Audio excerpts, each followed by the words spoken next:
말씀을 시작하도록 하겠습니다. 오늘은 처녀 마리아의 임신 소식에 대한 말씀입니다. 홍순희 자매님이 26절, 1장 26절부터 38절까지를 읽어주시겠습니다. 네, 누가복음 1장 26절 말씀입니다. 여섯째 달에 천사 가브리엘이 하나님이 보내심을 받아 갈릴리 나사렛이란 동네에 가서 다윗의 자손 요셉이라는 사람과 약혼한 처녀에게 이르니 그 처녀의 이름은 마리아라. 그에게 들어가 이르되 은혜를 받은 자여 평안할지어다. 주께서 너와 함께 하시도다 하니 처녀가 그 말을 듣고 놀라 이런 인사가 어찌함인가 생각하매 천사가 이르되 마리아여 무서워하지 말라. 네가 하나님께 은혜를 입었느니라. 보라, 네가 잉태하여 아들을 낳으리니 그 이름을 예수로 하라. 그가 큰 자가 되고 지극히 높으신 이의 아들이라 일컬어질 것이요 주 하나님께서 그 조상 다윗의 왕위를 그에게 주시리니 영원히 야곱의 집을 왕으로 다스릴 것이며 그 나라가 무궁하리라. 마리아가 천사에게 말하되 나는 남자를 알지 못하니 어찌 일이 있으리까. 천사가 대답하여 이르되 성령이 네게 임하시고 지극히 높으신 이의 능력이 너를 덮으시리니 이러므로 나실 바 거룩한 이는 하나님의 아들이라 일컬어지리라. 보라, 네 친족 엘리사벳도 늙어서 아들을 배었느니라. 본래 임신하지 못한다고 알려진 이가 이미 6달이 되었나니 대저 하나님의 모든 말씀은 능하지 못하심이 없느니라. 마리아가 이르되 주의 여중이 오니 말씀대로 내게 이루어지이다 하매 천사가 떠나가니라. 아멘. 아멘. 네. 자, 신약 성경이 어떻게 기록이 됐는지 이렇게 간략하게 한번 훑어보도록 하겠습니다. 사도 바울이 다메섹으로 가다가 예수님을 만나고 아라비아 사막에서 3년을 지내다가 고향 다소로 갔어요. 12년을 지내고 있는 동안에 안디옥에서 바나바가 찾아와서 수리아 안디옥에 교회 사람들이 몰려오는데 형제도 가서 같이 섬기자. 이래서 바나바를 따라서 길기리아 다소를 떠나서 수리아 안디옥으로 갑니다. 거기는 그 5명의 지도자가 수리아 안디옥을 섬기고 있었어요. 성령께서 바나바와 바울을 따로 세우라는 지시를 받아서 두 사람을 따로 세우고 선교사로 파송하라는 그 명령을 따라서 두 사람이 이제 1차 전도 여행을 떠납니다. 사이프러스 섬을 지나서 지금의 터키 쪽에 복음을 전하고 돌아오게 되죠. 2차 전도 여행을 떠나려고 하는데 1차 전도 여행 때 도망간 마가 요한, 이 요한 마가 때문에 두 사람 사이에 의견 충돌이 생겨서 절대로 용서할 수 없는 바울로 인해서 외삼촌이죠. 외삼촌인 바나바는 조카 마가 요한에게 기회를 주자 그렇게 얘기함에도 불구하고 사도 바울은 그런 젊은 사람은 복음 전도에 가담시킬 수 없다. 이래가지고 바나바가 조카 마가를 데리고 1차 전도여행 가는 지역으로 배를 타고 가고 바울은 그게 싫어서 실라를 데리고 육지로 걸어서 갈라디아 땅을 가서 이제 복음을 전해서 그 아시아 지역으로 소아시아죠. 그 지역의 소아시아로 가려고 하는데 성령이 계속 묻기 때문에 그쪽으로 못 가고 그 드로아라고 하는 항구로 갔는데 그 밤에 그 꿈을 꾸게 됐는데 환상 중에 마게도냐 사람 하나가 손짓을 하고 있는 걸 보면서 하나님이 우리를 그쪽으로 보내려고 하시는 모양이다 하고 배를 타고 예, 마케도니아 지역으로 건너가죠. 건너가서 빌립보를 지나서 그 데살로니가를 지나서 베레아를 지나서 고린도에 가게 됩니다. 고린도에서 처음 바울이 편지를 보낸 것이 데살로니가 전서입니다. 그 데살로니가 지방의 소식을 듣게 되면서 데살로니가 전후서를 보내고 이게 2차 전도여행 때 바울이 쓴 첫 편지예요. 그리고 이제 예루살렘을 갔다가 다시 수리아 안디옥 교회로 갔는데 이번에는 성령이 아니고 3차 전도여행 때 바울이 다시 전도여행을 떠나서 예, 나머지 서신서들을 쭉 쓰고 바울이 로마 감옥에 갇혔을 때 예, 그 옥중 서신 에베소, 빌립보서, 골로새서, 빌레몬서를 쓰고 풀려나와요. 풀려나와서 그 시대의 땅끝 예, 스페인 서바나라고 하는 거기를 갔다가 돌아와서 예, 다시 또 그 그 편지를 쓴 것이 예, 디모데 전서고 디도서입니다. 그리고 마지막으로 쓴 편지가 디모데 후서예요. 이래서 13권의 바울의 편지가 교회마다 이렇게 흘러다니고 있었던 거죠. 예, 당시 교회가 그 바울 서신으로 그냥 예, 충족히 채워져서 교회가 아무 문제 없이 살고 있었어요. 그런데 이제 큰 사건이 터진 거죠. 바울도 죽고 베드로도 죽고 사도들이 죽었지만 남아있는 사도들과 함께 교회 생활을 하던 이 형제들이 충격을 받은 일이 벌어졌는데 예루살렘이 무너져 버린 거죠. 그래서 예수의 생애를 써야겠다 하고 새로운 마음이 들어오게 돼서 마가가 마가복음을 제일 먼저 쓰게 됐고 그 다음에 마가복음을 본 마태가 그것을 대본으로 마태를 쓰게 됐고 마가복음과 마태복음을 본 누가가 예, 누가복음을 쓰게 된 것입니다. 우리가 한 가지 이렇게 그 역사 속으로 들어가서 생각을 해보면 마지막 편지를 디모데후서를 디모데에게 보내는 편지를 썼을 때 누가가 같이 있었어요. 그 감옥 가택연금이죠. 근데 이제 이 마지막 때에는 가택연금을 받으면서 예, 사형 집행 날짜가 결정이 된 거예요. 디모데후서를 읽다 보면 바울 옆에 아무도 없고 누가만 있다는 표현이 나와요.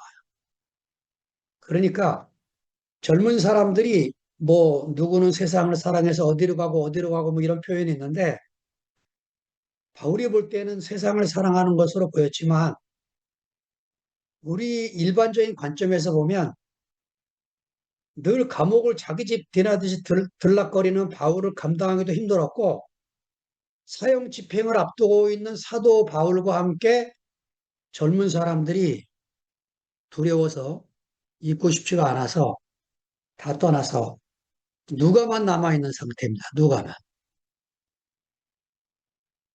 그리고는 사도 바울이 사형 집행을 당하고 누가는 그 뒤에 예, 예루살렘이 무너지는 것을 보면서 자기도 복음서를 써야겠다고 마음을 먹고 누가복음을 쓰기 시작한 거죠. 근데 한번 상상을 해봅시다. 가택연금 상태에서 바울과 누가가 같이 밥을 먹고 형제들이 찾아오면 교제하고 보내고 둘만 계속 남아있을 때 바울이 이런 얘기를 하지 않았겠어요? 자기가 다메섹을 가다가 예수를 만난 이야기를 했겠죠. 그래서 사도행전이 기록이 된 겁니다. 세 번이나. 그러면 베드로의 설교는 어떻게 알았을까요? 아마 마가 요한을 만났을 거예요.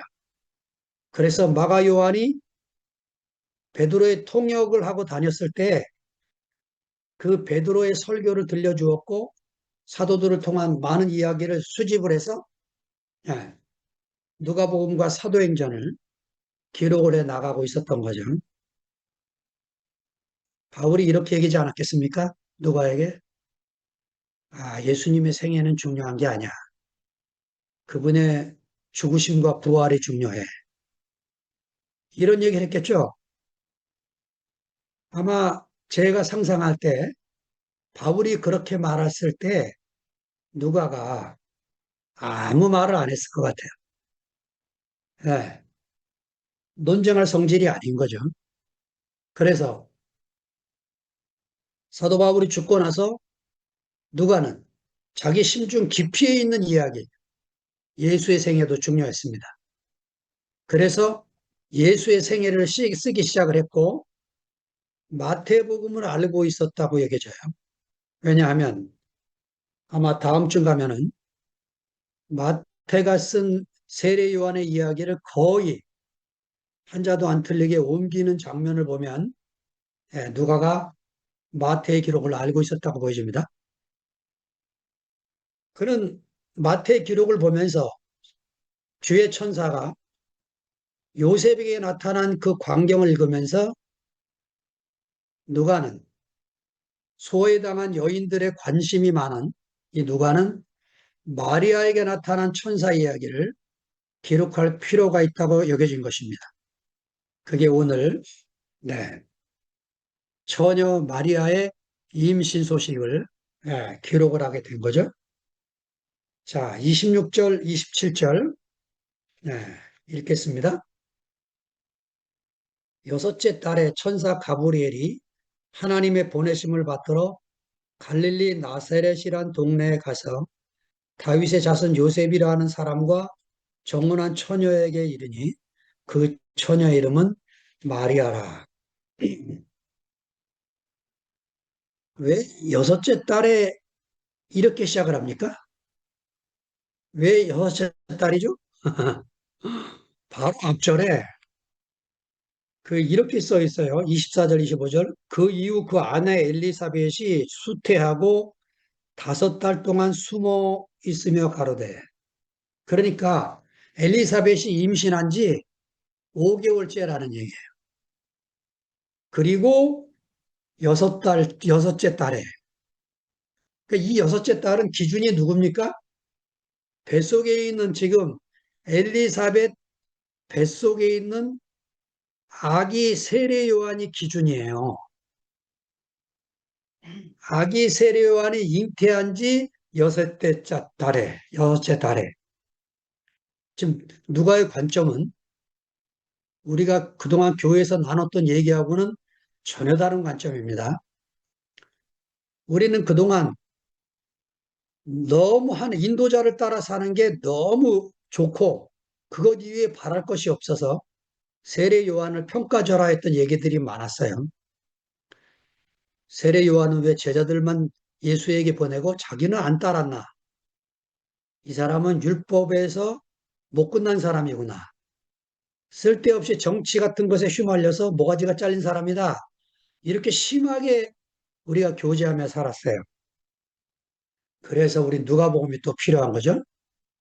누가는 세례 요한의 사역이 예수님 앞에서 그 세례 요한이 자기는 물로 세례를 주러 왔지만 내 뒤에 오시는 이가 성령으로 세례를 주게 오신다는 이야기. 그리고 타작마당을 정해서 쭉정이는 버리고 알곡만 추수하시는 이 심판에 주러 오시는 이 예수 이야기를 전하는 앞길을 예비하는 이 사람이 너무 중요했던 거죠. 그래서 마태가 쓰지 않은 이야기를 더 길게 기록을 하고 있는 것이죠.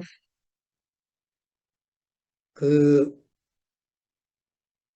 우리 성경에는 천사 가브리엘을 말고 미가엘 천사 이야기가 또 써 있습니다.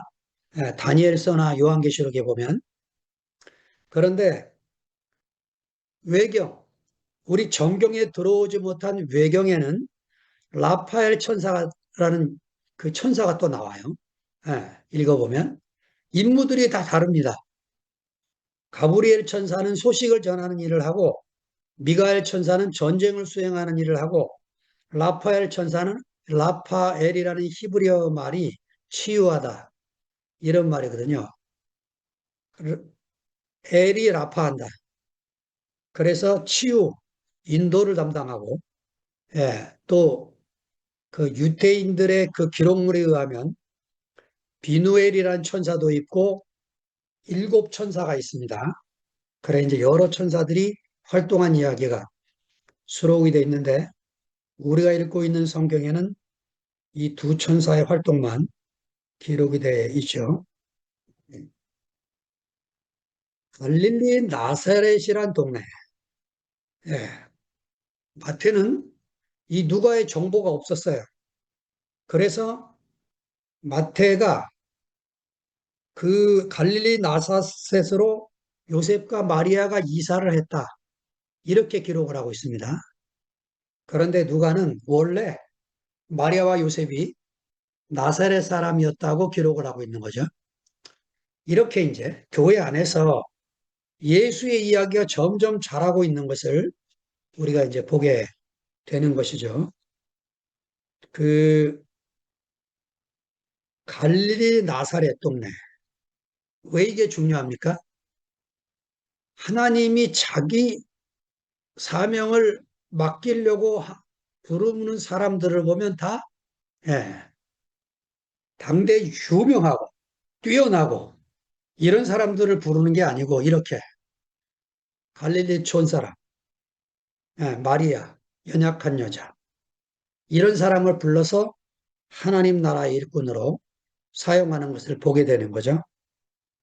우리가 비록 세상에서 훌륭한 사람이 못 되고 이름 없는 사람이고 시골에 저 같은 촌사람이고 하지만 하나님이 이제 이런 사람들을 불러서 예, 또 이렇게 연약한 처녀, 당시의 처녀라는 말의 기준이 13살부터예요.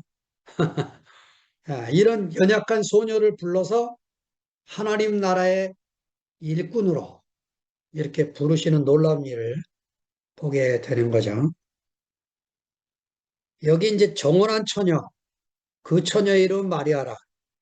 처녀 이름이 두 번 나오고 세 번째 29절에 또 처녀라는 말이 나오는데 29절의 처녀는 그녀가 맞습니다.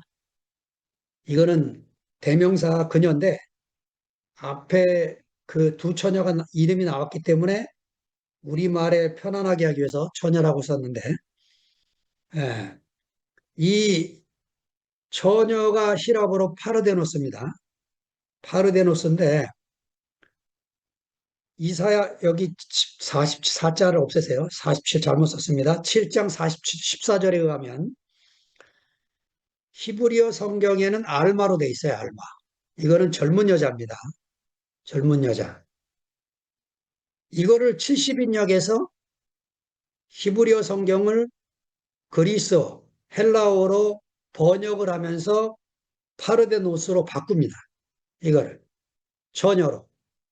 그래서 신약 성경도 이 히라버 성경을 따라서 이 파르데노스로 번역을 해서 기록을 하고 있는 거죠. 왜냐? 이사야 7장 14절을요, 유대인들이 읽을 때, 예, 예수의 탄생을 예언한 말씀으로 해석을 하지 않습니다. 유대인들은.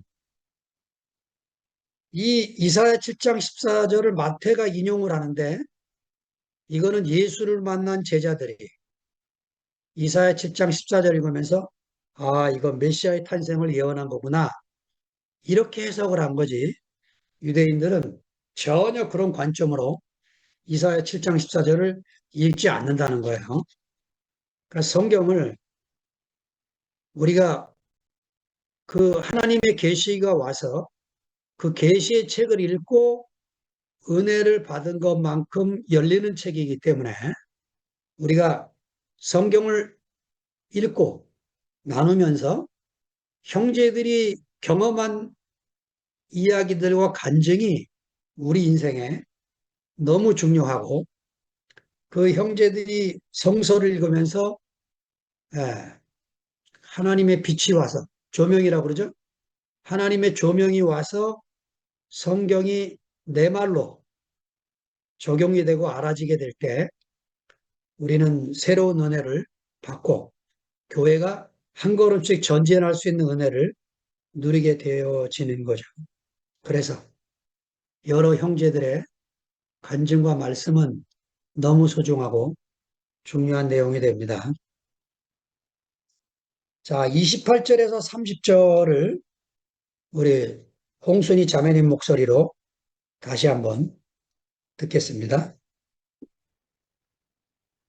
그에게 들어가 이르되 은혜를 받은 자여 평안할지어다. 주께서 너와 함께 하시도다 하니 처녀가 그 말을 듣고 놀라 이런 인사가 어찌함인가 생각하며 천사가 이르되 마리아여 무서워하지 말라. 네가 하나님께 은혜를 입었느니라. 아멘. 은혜를 받은 자여 평안할지어다. 천사의 인사죠. 이걸 직역을 하면 이 평안이라는 이 문장이 도치가 된 거예요. 그리스 히라보 문장은 평안할지어다가 먼저 앞에 나옵니다. 이게 이제 기뻐하라 이렇게 번역될 때도 있고 평안하라 이렇게 번역될 때도 있어요. 여기는 이제 평안할지어다 이렇게 번역되어 있는데 직역을 하면 제가 카이레라는 히라보인데 기뻐하라 은혜를 받은 자요 이런 말이 됩니다. 근데 이제 여인 중에 복을 받은 자여가 빠졌어요. 네, 영어 성경 KJV 킹 제임스 역에 보면 이렇게 되어 있어요. 은혜를 받은 자여 평안할지어다 주께서 너와 함께 하시도다 여인 중에 복을 받은 자여 이렇게 기록이 되어 있어요. 그런데 이 킹 제임스 역 다음에 번역된 RSV나 NIV나 이런 성경들은 이 여인 중에 복을 받은 자를 본문에서 빼서 난회주로 옮겼습니다. 그래서 한글 성경은 이것을 빼게 된 거죠. 이유는 사본상의 차이 때문에 그래요. 4세기 사본, 권위 있는 사본으로 인정되는 시내산 사본이나 바티칸 사본에는 여인 중에 복을 받은 자가 없어요. 그러면 어디서 나왔을까? 5세기 사본에, 예, 알렉산드리아 사본, 베자 사본에 보면 여인 중에 복을 받은 자가 있어서 예, 이렇게 난해주에다도 기록을 해놓고 있는데 저는 우리말 성경에 이거 집어넣으면 얼마나 좋았을까 하는 생각이 듭니다. 예, 은혜를 받은 자여 평안할지어다 주께서 너와 함께 계시도다 여인 중에 복을 받은 자여 누가의 관점은 소외받는 여인들에 대한 관심이 대단히 많다 그랬죠. 예, 이 문장이 들어가면 더 좋았겠다 하는 생각이 듭니다. 자, 여기 은혜라는 말이요. 그 28절에도 나오고 은혜를 받은 자여 또 30절에도 무서워 말라 마리아여 내가 하나님께 은혜를 얻었느니라 이렇게 두 번 나오는데 제가 그 이 원어를 공부한 바에 의하면 여기서는 은총이었으면 좋겠다 하는 생각이 좀 듭니다. 그 은총과 은혜의 개념이 조금 다르대요. 성경에. 은혜는 뭐냐면 출애굽기에 나오는 모세가 두 번째 돌판 들고 산에 올라갔을 때 하나님이 반포하셨다. 제가 보기엔 하나님의 천사들이 노래소리가 들린 것 같아요.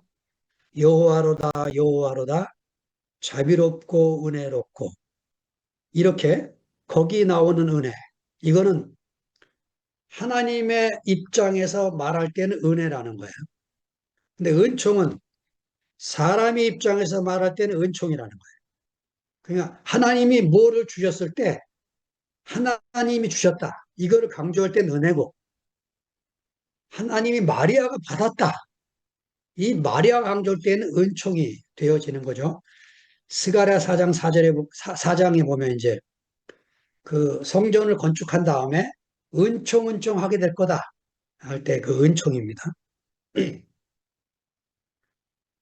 이제 그 이런 은총, 은혜, 야, 이런 소리를 들으니까 이 마리아가 얼마나 이 소녀가 얼마나 놀랐겠어요?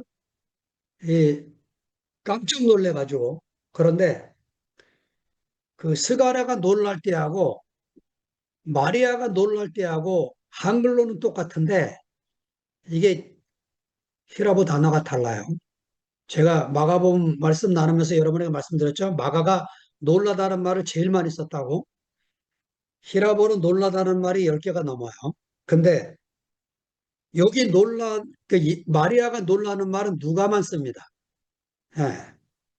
그, 그냥 놀라는 게 타라소인데, 이 처녀 마리아가 놀라는 건 디아타라소예요. 그냥 놀란 게 아니고, 너무 놀라워. 깜짝 놀라워. 예, 제가 번역하면 아마 그 처녀가 그 말을 듣고 깜짝 놀라 인사가 어찌민 고 생각하면 이렇게 쓰고 싶은 거예요. 그, 음, 지금 이 28절에 30절을 이런 겁니다. 한여림 소나기가 퍼붓듯이 마리아한테 하나님의 은혜가 막 쏟아지고 있는 얘기를 하고 있는 거죠. 예. 어제 말씀 간증 듣는데 그 현정 자매가 그런 간증을 하더라고요. 최 목사님이 자기한테 자주 사랑해 현정아 내가 내 곁에 있을게 이게 자기에게 얼마나 힘이 된다는 말인지 모르겠다고 그런데 쑥스러워서 자기가 표현을 못한다고 이런 얘기를 하는 거예요.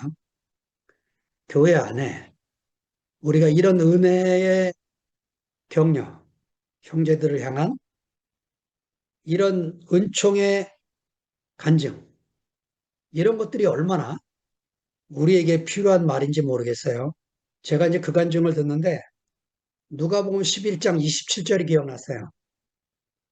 그, 그 장면이 뭐냐면 예수님 말씀에 너무 은혜를 받던 어떤 여자가 이렇게 말을 하는 거예요. 이야, 예수여, 당신을 뵌 태가 너무 복이 있고 당신을 에게 젖을 먹인 그 여인이 너무 복이 있습니다. 이 말을 한 거예요. 예, 저도 그래서 이렇게 축복해주고 싶어요. 현정자매한테. 진광이를 뵌 현정이, 예, 그리고 진광이에게 젖을 먹인 그 엄마에게 복이 있을지어다. 지금 이 마리아에게 하는 얘기가 이 얘기를 하고 있는 거죠. 은혜를 받은 자의 평안할지어다. 주께서 너와 함께 하신다. 내가 하나님의 은혜를 입었다. 천사가 계속 지금 반복해서 이 얘기를 하고 있는 거죠. 제가 이 말씀을 준비하다가 이제 질문 하나가 생겼어요. 뭐냐?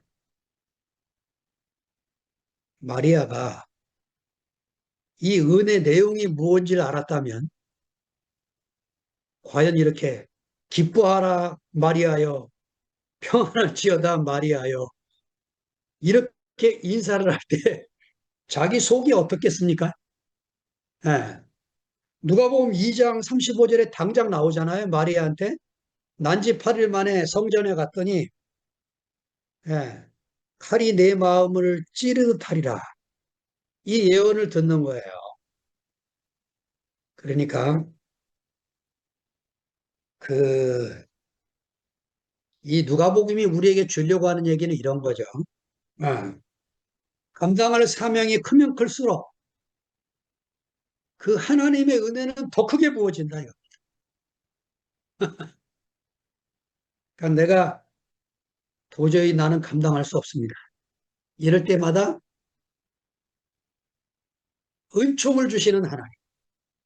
그 하나님의 은총이 얼마나 큰지, 내 인생에 베푸신 그 은혜가 얼마나 놀라운지, 아, 이것을 우리가 되새김질하면, 네, 우리가 주님을 따라 살아가는 길이, 네, 복되고, 비록 십자가의 길을 가지만 그 십자가를 또 지나고 나면 그것이 내게 왜 왔는지를 또 알게 되고 이런 일이 벌어지게 되는 거죠. 그 제가 손양원 목사님 기념관을 가고 싶어서 가다가 결국은 못 갔는데 그 손 목사님이 자기 두 아들을 죽인 그 공산 당원이 체포가 돼서 사형을 당할지 모르는 어려운 상황에 처했을 때 그 자기가 가서 변론을 하고 싶은데 어디 부흥회 강사로 가게 됐나 봐요. 그 목사님이 가시면서 자기 딸한테 얘야 저 어느 마을에 니도 아는 그 목사님한테 가서 그 내 말을 꼭 재판장 판사님께 부탁을 해라. 그래서 그, 그 아이를 선처해 주기를. 그래서 그 아이를 풀어주면 내가 아들 삼아서 우리 집에서 같이 데리고 기르겠다고 그렇게 얘기를 해라. 아버지 말을 듣고 이 딸이 얼마나 놀랐는지 깜짝 놀랐죠. 그, 그리고는 아버지가 시켰으니까 어쩔 수 없이 가서 그 목사님한테 그 얘기를 해서 목사님이 손 목사님 부탁을 받고 정말 재판장에 가서 그 손 목사님이 이 아이를 아들로 삼으려고 하니까 변화받을 수 있는 기회를 달라고 해서 그 아이가 풀려 나옵니다. 그래서 그 아들을 집에서 같이 사는데 그 손양호 목사님 딸이 간증을 하는데 소름 끼치도록 싫었대요. 그래서 그 아이를 데려오기 전에 자기 아버지한테 꼭 그래야 되냐고 수도 없이 따졌대요. 그래야 되냐. 그러니까 오빠 둘을 살인한 살인자하고 사는 이 딸의 심정은 또 어떻겠습니까? 감당할 수 없는 거죠. 예. 그 한 사람이 십자가로 갈 때 그 함께 있는 가족들, 그 주변 사람들이 겪어야 될 것들은 또 말도 못하는 거죠. 아, 십자가의 일이 그런 거죠. 십자가의 길. 그래서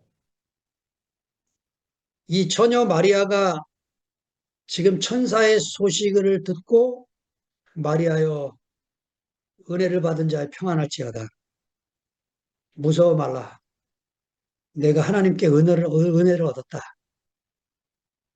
그 은혜는 지금 앞으로 그 아기 예수를 자기 뱃속에 받아들였을 때 그 이후부터 그가 겪어야 될 수많은 십자가가 앞에 놓여 있는 그 길을 가야 되는 그 은혜, 그 은총을 지금 예, 천사에게 그 소리를 듣고 받은 거죠.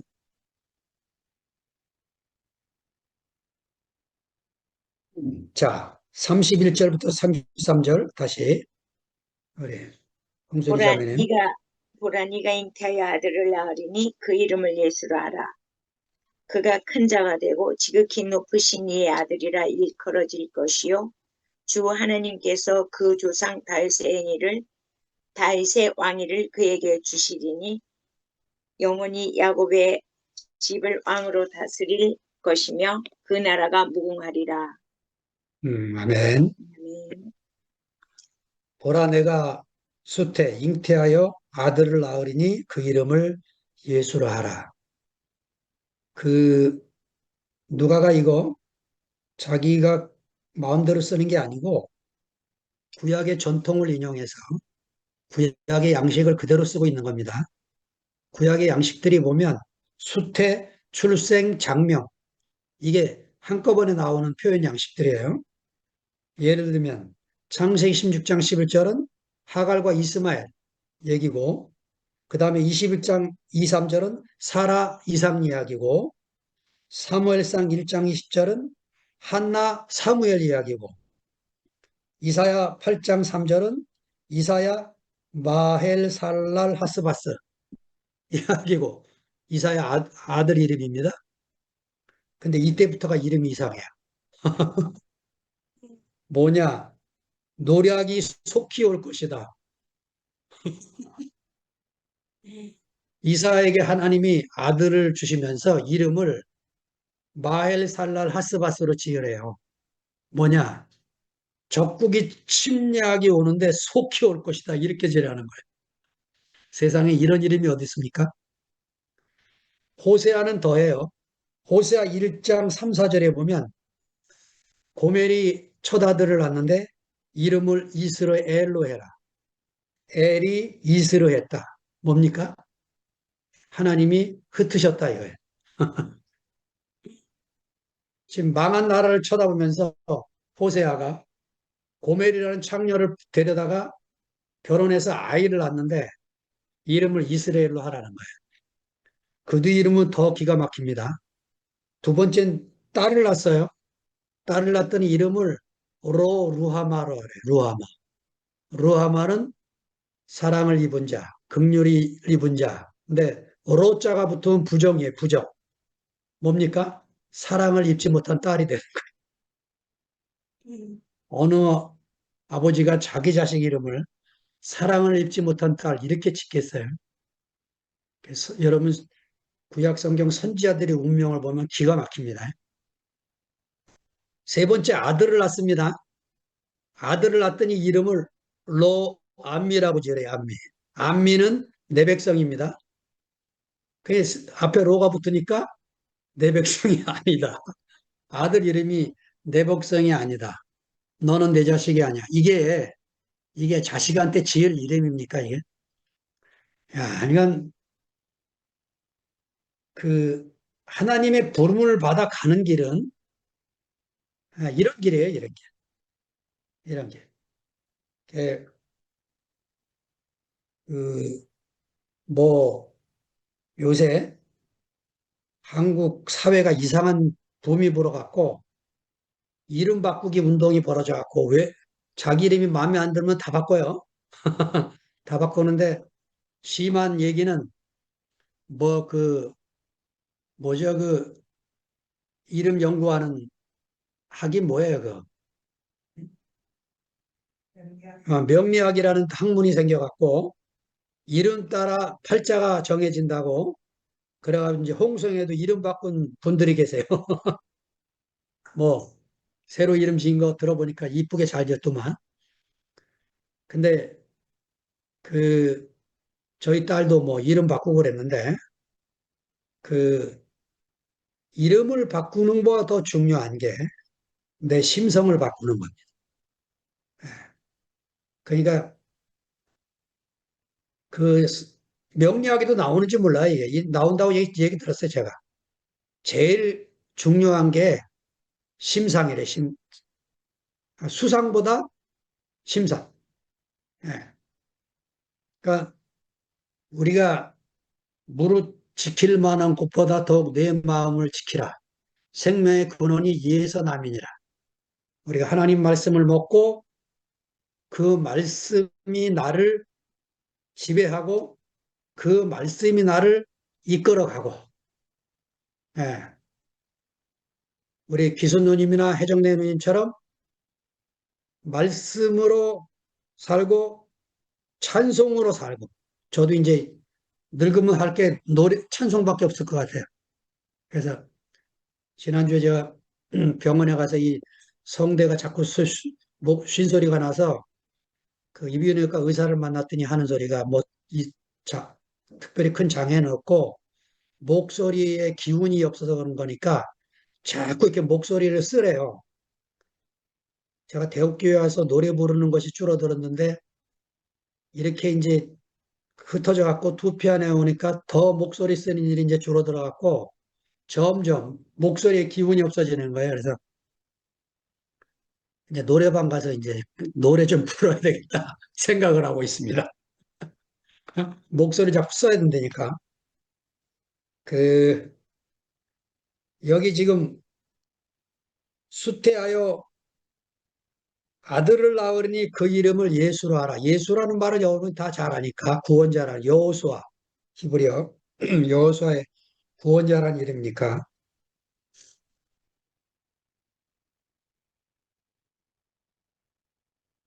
복된 이름 중에 가장 복된 이름 그것은 그리스도인이라고 하는 이름입니다. 그리스도인 예수쟁이 복된 이름 중에 복된 이름이에요.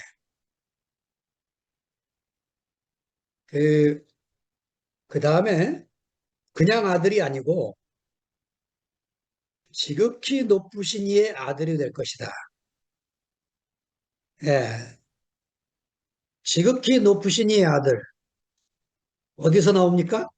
네, 창세기 14장에 나오는데 이 순서를 잘 읽으셔야 됩니다. 창세기 14장에 18절에 그 살레망 멜기세덱이 전쟁에서 승리하고 돌아오는 아브라함을 환영하기 위해서 그냥 나온 게 아니고 떡과 포도주를 들고 나와요.